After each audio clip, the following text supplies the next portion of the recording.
I think shapes are the most underrated and even underutilized elements in Canva. Do you know that this simple circle can turn into one of these designs? By the time you finish watching this video, I bet that you will start to look at Canva shapes in a completely different way. And oh, by the way, stay till the end and I'll show you how I almost recreated this thumbs up image, which I happened to create using just shapes. Okay, all right. So now how do we change this circle into these designs? It's all about playing along with the color and the border properties.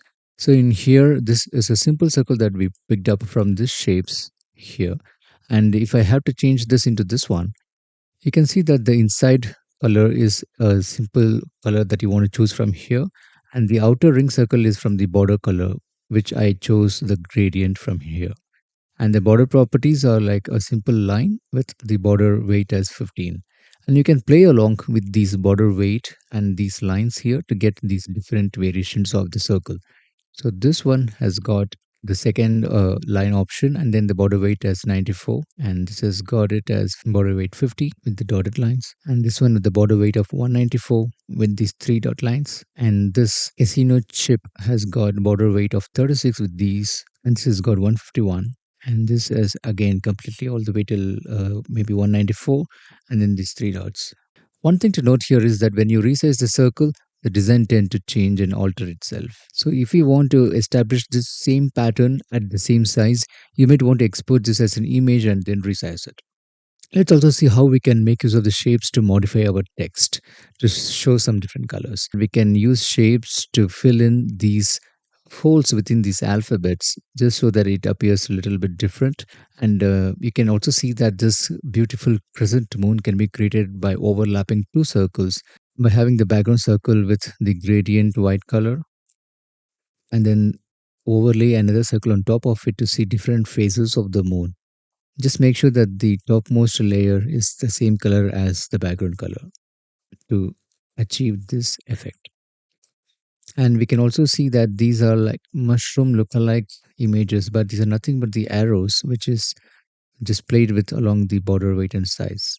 All you want to do is just resize the shape of the arrow and make sure the corner rounding goes all the way till the end and expand the arrow to achieve this position.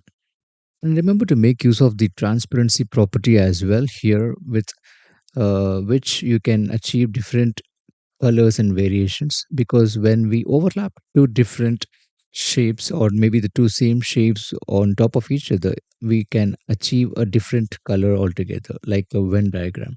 So you can make use of this transparency feature and play along to get different results. In this case, I got the ears for this figure.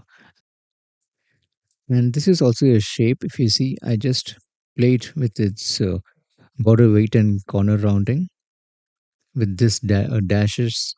And if I go back to the normal and see, it's just a normal shape which is from here. And when we make it with a different border and style, we can arrive at this unique design. And everything you see in here is also a different shape. We saw how we played along with the circle's border properties. Similarly, you can also try using that for the different shapes that you see in this page, which when adjusted, you can see that it can form a different shape altogether here. And when you resize that, you can also arrive at a different unique design.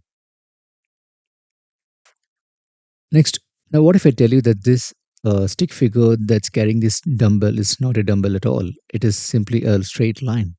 Now let us give another dumbbell to this. Okay, let's look at this dumbbell, how to create that one. Now I'm going to insert a new line by hitting the L key or using this, and then change the end to show it this way, like a square on both sides, and simply change the line weight, which gives us a simple dumbbell. And this entire stick figure are all just a combination of different shapes. These are all just lines and I put together, and this is circle, and this is also a shape. Let us see how this looks like when I get these into the default borders. So it's a simple two-sided arrow. And this chain lookalike is nothing but again another shape that we can play along with. This is the simple oval, which when changed into a different border weight can give us this chain effect. And this is simply another shape, which is this one. And everything you see in here are all shapes, including the eyebrows and the small circles are simply overlapped on top of each other. Next, I like to call this as an elbow art, which is nothing but a straight line again. I only change the line type from straight to elbowed. So when I click on the straight, you see that this is a simple straight line or an arrow. So you can change the ending of the line from here and then change the property from straight to elbowed, which gives you the option to create endless and infinite possibilities of different length and edges, turns that you can make use of. Finally, let us see how this thumbs up image can be recreated using this simple shapes. You can see that this is a rectangle and it's a circle. And I made use of this shape, which is this one. And these are all just fingers. And this is also a finger. I just added another invisible, the same as background color, and then a shape to mask its the shape here to make the thumb appear the way we want it to, this way. Let me change the color of this one. You can see that how it masks to show the appearance of a thumb image here.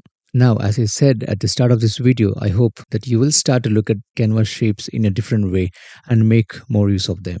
I'll see you in my next video. Until then, you keep creating because your success is just around the corner.